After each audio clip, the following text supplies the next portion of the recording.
Welcome. We are online. I am Fauzi. Hey, sorry, I said I had to press down, right? You're down. You're below me because obviously we edit this in a way where I'm not actually sitting next to you. I think I'm sitting above you, man. So this is Nick. We're going to talk about fantasy again this week because we become fantasy gurus by our own self-proclamation, correct? And Yeah, we've just adopted. This is our new persona. This is our new niche. And anything that you see on the channel that doesn't have to do with fantasy is just a bygone era. It's that different was now. the past. That was the past, yeah. But That's the past. Yeah. it's okay. So always looking forward here. And I guess this week, we've just finished week one of fantasy. I played you. Maybe we'll touch upon that in a second. But we're obviously going to look at a few of our options that we can that names that we're putting out there for our watch, hold, or drop segment. I just did that the wrong way around, didn't I, man? It's drop, It's hold, a watch. hard. It's a. You wanted to do it It the just other way doesn't around. have. It doesn't have good slogan branding. We might need some work on it. Maybe someone has a suggestion in the comments. We can restructure the name. But, But hey, look, yeah. well done firstly to you, man. You won week one. Give you credit. 5-4. You didn't want to win week one. You made some moves. You dropped Zachary Rashard. Are you gonna say is that one of your drops right now? Zachary Rashard is clearly not ready. Did someone not tell you he's not ready? We'll get into that when we're at the appropriate segment because everything has a reason. Okay. Fine. What are we Are we starting with? starting with our? What are we Are we starting with? starting with our drops? Is that Okay, how you want to get this going? let's start with drops. So you might have had the same issue as well, where I couldn't not look at it from the lens that I just lived. Right. So I have listed three players, two of which were already on my team or were on my team, and now they're no longer on my team. So I'm going to start off with Chris Paul. So I have dropped Chris Paul. The stats. So I'm going to be pulling up stats as well, just so I can talk honestly from here. Chris Paul did kind of what I wanted him to do, though. Mm. So I wanted him for assists, and I felt like that was going to be his role on the San Antonio Spurs, and I was right. So up until today, he was averaging 8 assists. Yep. Right, I had three today, so it's dropped a little bit, and he was doing that. But again, up until today, he was actually not scoring at all. He was shooting very inefficiently, and he wasn't scoring. Now he did have 16 today, but 16 and three is not what you're asking out of Chris Paul. He was averaging a solid steal, but he wasn't doing much else. In fact, he was turning the ball over at a high clip for him, right? Notoriously pretty decent point guard.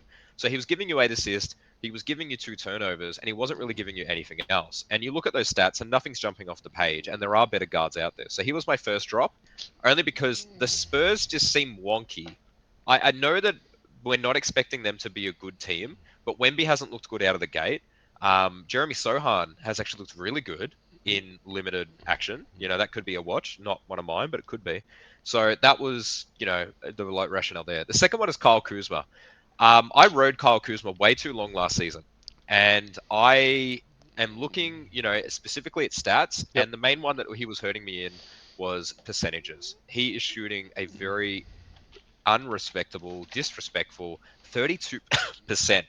And he had a really good game today that's brought up those averages. But prior today, he was giving you borderline nothing. He was giving you 14 to 12 points, and he was doing that on the same amount of shots.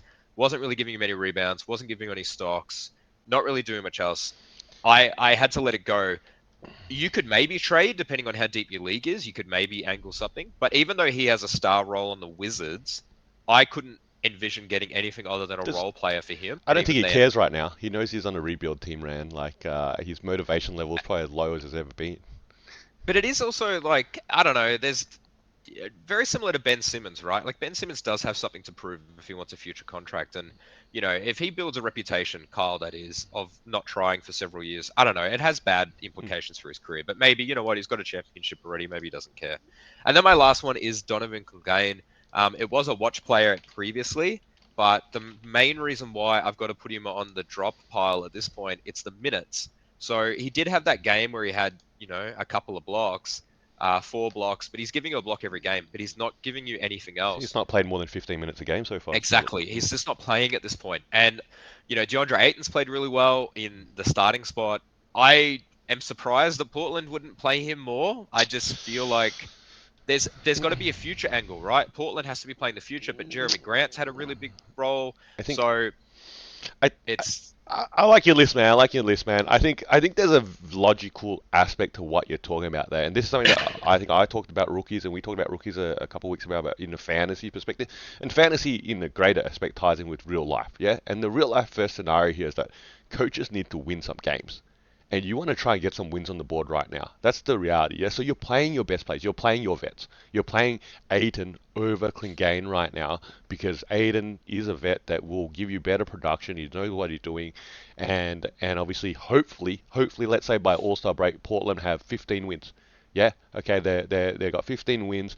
Now, can we get another 5 to 10 playing Clegane more minutes and sitting Aiden less, playing him less minutes. I think that's some level of logic there. And so this is the part where we spoke about where rookies are worth watching after, say, the All-Star break. Okay, because that's when they're going to get minutes. You rarely see a rookie get extended minutes at the start of the season unless A, they're like a generational talent, or B, there's an injury situation where it suddenly just throws them into that sort of role. Okay, and they just, then they get those sort of minutes. So it's not shocking. It's not shocking that he's getting 15 minutes a game. That will probably increase to 25. 30 maybe by the end of the season, you would imagine. Yeah. So, but I guess a couple of my names, I guess.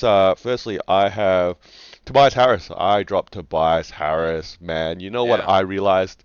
Just like you sort of said, Kuzma's probably the main man, clearly from a resume perspective, in Washington, and Tobias Harris was clearly the marquee signing for the Pistons, and his resume and experience shows that he should have the ability to perform.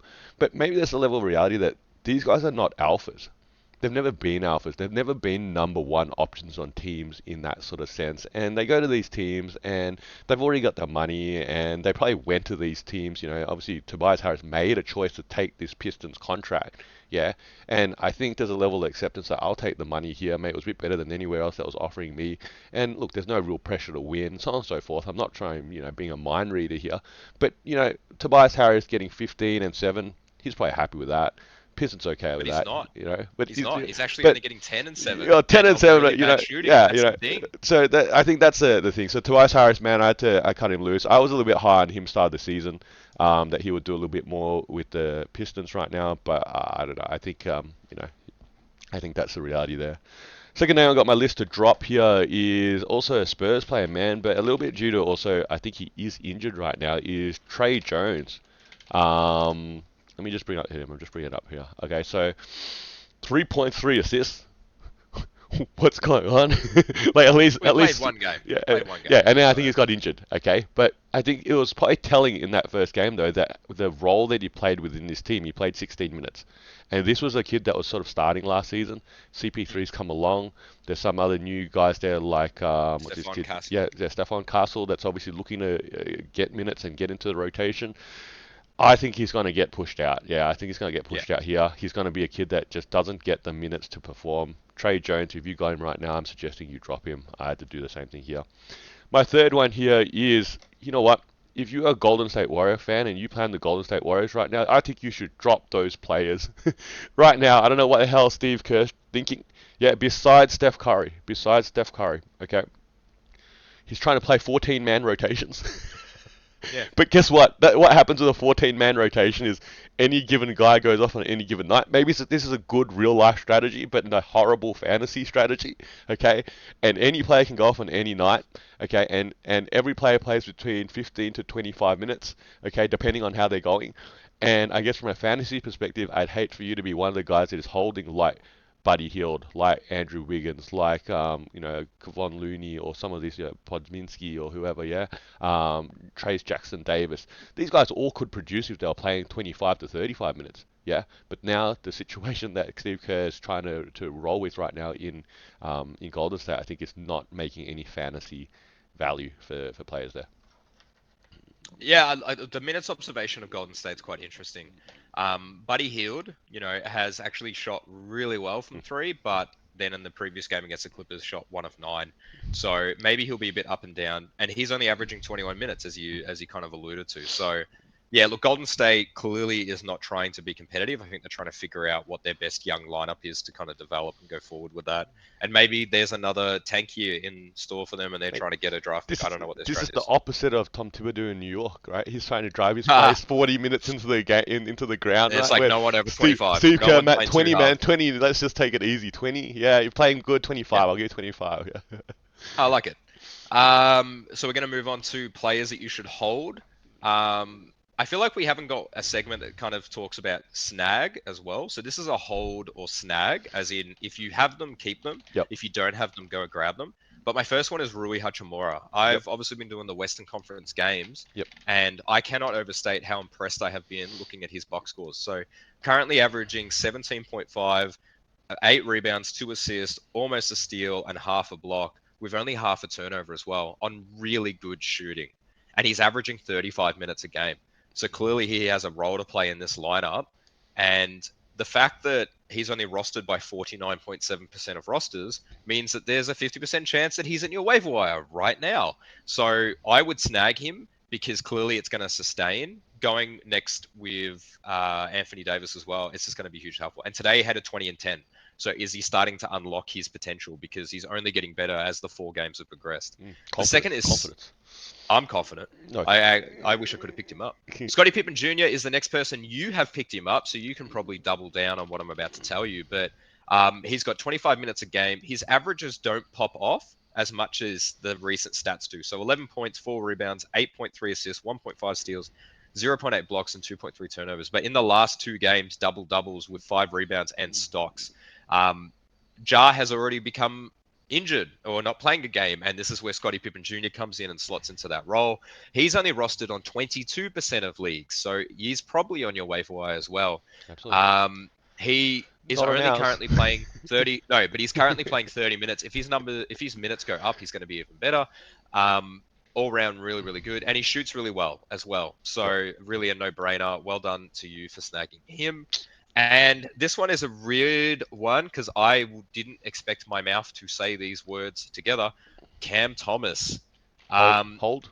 Hold. Yeah. So we both made fun of this because we were used to Cam Thomas in 2023, where he shot a lot and did nothing else. But I have to eat some words here. He's averaging 30 points. He's got 5 rebounds to boot. He's got almost 3 assists, almost 2 steals. Hasn't blocked any shots, but that's not his role. And he's only averaging 2 turnovers. The shooting is a bit choppy, but he's giving you such volume in the other categories that he is clearly rostered on 92.3% of rosters, so you might have to angle a trade if you want him. But considering Brooklyn's going nowhere, considering Mikal Bridges is out of the team now, and it's clearly his team, it's turned into that way, there could be a very interesting season coming out of Cam Thomas here. I'm getting Isaiah Thomas flash in the pan vibes from him, where he just suddenly averages 30. Yeah. Look, I think Cam Thomas has definitely had a hot start to the season. I feel there's probably some regression to the mean to inevitably to occur, but he could be hot all the way to Christmas. Don't get me wrong. So I guess look, whoever's got him right now, I think in the league, I don't think he's available in our league. That good job. You hold him, man. You hold him. That's the advice, right? So, couple of holds I got, man. This was a funny one that I'm actually talking about this guy, but if you are sort of freaking out a little bit, I'm going to suggest hold on Tyrese Halliburton, man. Yeah. Right now, what the hell is going on with him? Like, I don't know. Like, he had too much fun in Paris. I don't know, man. Like, too much fun just watching the game. Yeah, on the bench. He's shooting woefully. Yeah, he's shooting about 30%. His assists are about 4 a game right now. He was the assist leader last season. He obviously because he can't put the ball in the bucket. He's averaging about 12, 13 points a game. He did have a double double. I think the first one this season today. But he did shoot 40% from the field and in the loss as well. Look, We had that scoreless game too, yeah, which is pretty odd for an All NBA Olympian yeah, kind of 0 talent, from right? 8 from the field, 5 assists that game, and that was it. 1 steal, yeah, literally 1 rebound, 1 steal. It's like, look, honestly, maybe in part by default you have to hold him because right now you're selling him as low as possible. Yeah, that's the point. Yeah, you can't drop Tyrese Halliburton. That makes no sense. Yeah, and a lot of people would have No. spent a first round pick on him. Yeah, that's the catch. You would Yes. have spent a first round pick on him. All right. So, Went for but 55 in our so league, by so the way. you got to hold. Yeah, you got to hold. I think and hope he swings upwards, and I'm sure he will. You're just hoping that happens in the next 7 days, not in the next 30 days, because that could be a long month that you're sort of holding on him right now. So look, Tyrese Halliburton, man, is obviously off to a shocking start, but you know I'm backing you turns this stuff around. My other player here is let me try and search it. I'm trying to search at the same time as I'm trying to talk. Yeah. Jonas Valanciunas. Hold. And this is interesting. Now, we just talked about that a lot of teams are going to play vets over rookies first to try and get W's early in the season, keep your job security at least. Then you play your rookies down the track and see, develop them more minutes there, etc. The Wizards seem to have gone a whole different way. They're playing all their, besides Kyle Kuzma, yeah. Okay, maybe this is why he's been demotivated, obviously, right now to get a bucket at a high percentage, yeah. But they're playing all their young players, yeah. Alex Sire starting over Valanciunas right now, which sounds a little bit crazy, okay? And obviously Valanciunas is averaging 14 and 6 at the moment, which is sort of way below sort of what you would play hoping for him in that sort of sense. His minutes are around the 20-minute mark at the moment, but I feel like surely at some point he's going to get more. Yeah, maybe at some point they make a decision that Alex actually needs to spend coming off the bench. It makes sense because guess what? There's some level of reality. Coming off the bench is not a bad thing. Yeah, because you're actually playing the second unit. So when you're playing the second unit, yeah, against the second unit more often than not, then you're probably going to have a bit of better production. And as a rookie, that's probably not a bad thing.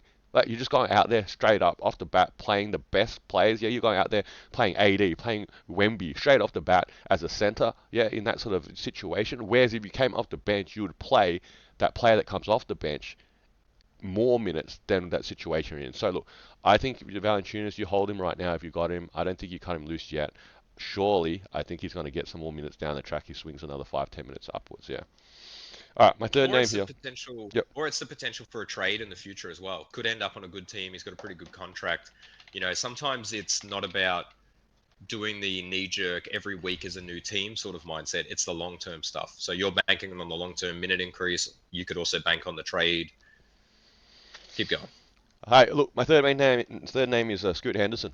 If you have Scoot Henderson, my suggestion is to hold, which is some level of irony because I actually went and dropped him, I think. But I'm honestly suggesting that you hold him, especially in a deep league. Okay, if you're in a deep league, Scoot Henderson, I think will only trend upwards. I think there's a level of I had to sort of think about this really long and hard, and I made some decisions why I did drop him, and we'll talk about that later, maybe. Okay, but obviously, if you do have Scoot Henderson in a deep league and you can be patient with him, hold him. I think he's going to trend upwards. Okay, I would probably look at grabbing him down the track when he starts. Right now, he's not starting.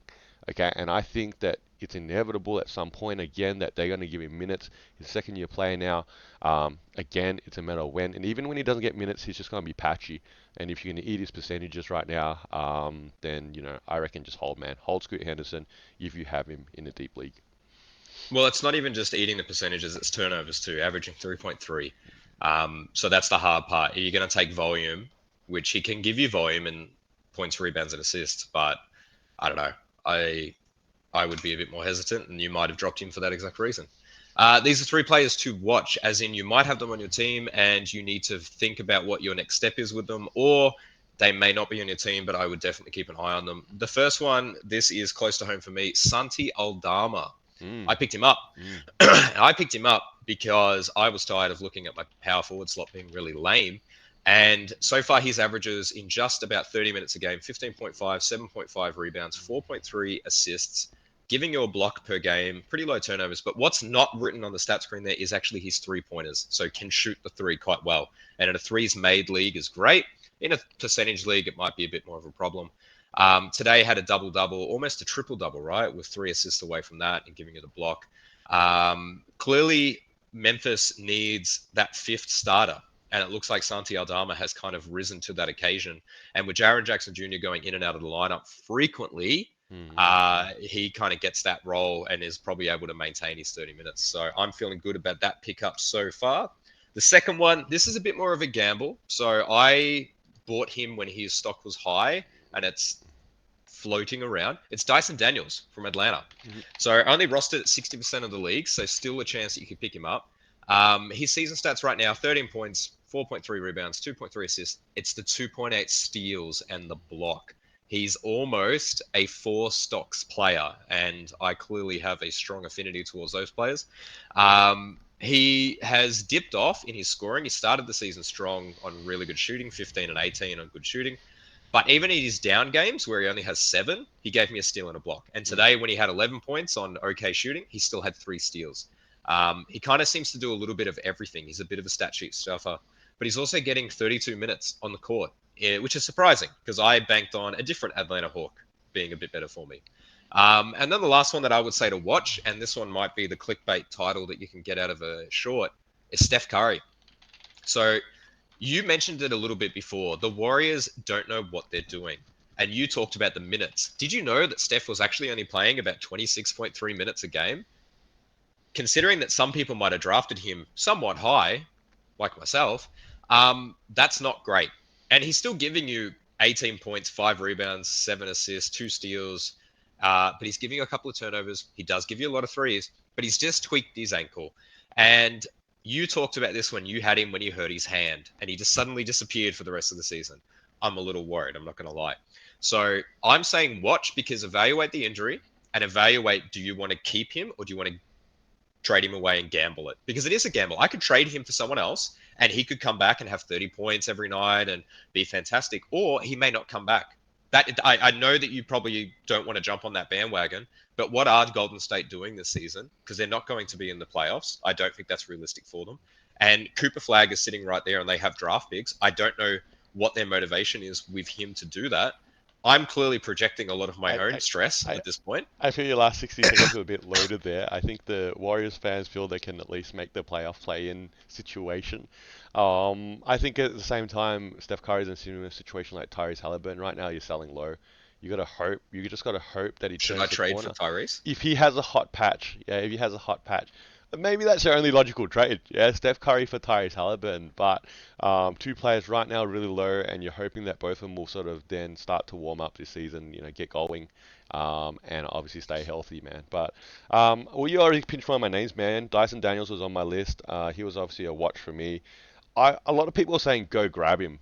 I'm not so sold on go grab him. I'm saying watch.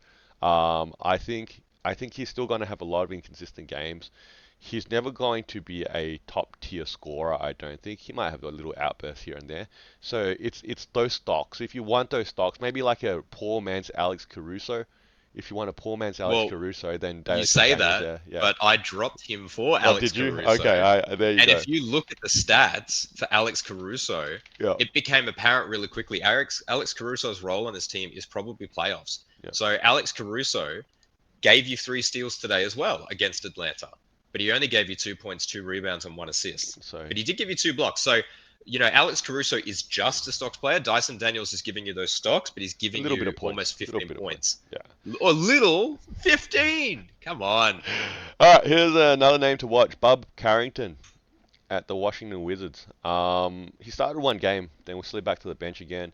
His stats don't jump off the page, yeah.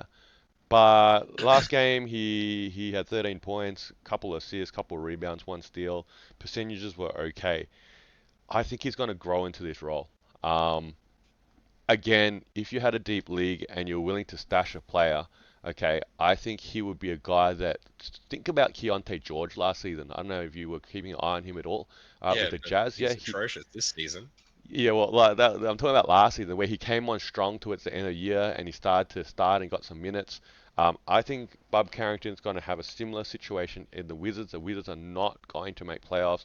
He will get minutes later. It's a matter of when do you grab him. Yeah, I'm not saying watch. I'm saying watch him now. Grab him at Christmas. Grab him at New Year's. Grab him at All-Star break, perhaps. I think he's going to be on many more rosters by the end of the season. Yes, you We, have your I hand got to up. pause. I got to pause. You might have made some really good points. The viewer definitely took them in. I did not. I looked up Keontae George's stats just because I had to check. Mm, I need to add a fourth drop, drop. and this is out of character. Keontae George needs to go. Are you aware he's shooting 4 field goal made and 16 attempts. Yeah, but he couldn't shoot last season. Holy! He couldn't shoot last season either. That's And the he's thing. averaging 3 turnovers. Yeah. If But like I he's take back getting any minutes. drops. But he's getting minutes. He's got He's, 15% of rosters. He is getting minutes, and he's going to give you the stats, and he's going to kill you in percentages. He's going to take so many shots per week. I'm sorry, I didn't mean to interrupt. Keep going. Keontae George has got up your nose. I can see that. He's got to go. Last name to round us out today. This kid in 76ers, Caleb Martin. I think he's definitely worth a watch right now. The Sixers situation is a real. We're almost going back to the process. Yeah, is this part of the process now? Yeah, you drafted the process, and now the process is nurturing him healthy. All they need is 45 wins, right? All they need is, you know what? Just make the play in, maybe, yeah. So it's going to be a real interesting case on how many games does he play, how many games does Paul George play, and I think Caleb Martin is a winner both ways. I think he's a guy that you can slide in. He can play small ball. He can play as a small forward, power forward. I'm not sure exactly what he qualifies on a fantasy. Actually, I don't have that in front of me right now. But I think he does qualify on multiple positions, and I think he will probably have a fairly solid season because he'll get opportunities. He's played 30 plus minutes the last 3 games. He's had a double last game. And he does a little bit of everything at reasonable percentages more often than not. So look, I think Caleb Martin's worth a watch right now. And if you continue to trend that way, if Paul George continues to sit, okay, and Embiid continues to sit, all right, Maxey has to have a second option. Yeah, that's the point, right? Correct. Tyrese Maxey has Yeah. to have a second option there, right there. And Caleb Martin is a person that can potentially fill that role in that sort of sense. Or Kelly Oubre Jr., who's actually Or averaging Kelly 20 points at present. But really, any of the 76ers, their team hierarchy is completely different. And, Tyrese is clearly number one right now. And anyone could be number two on any given night. So you got to keep an eye on those players because they're playing for roles as the stars return.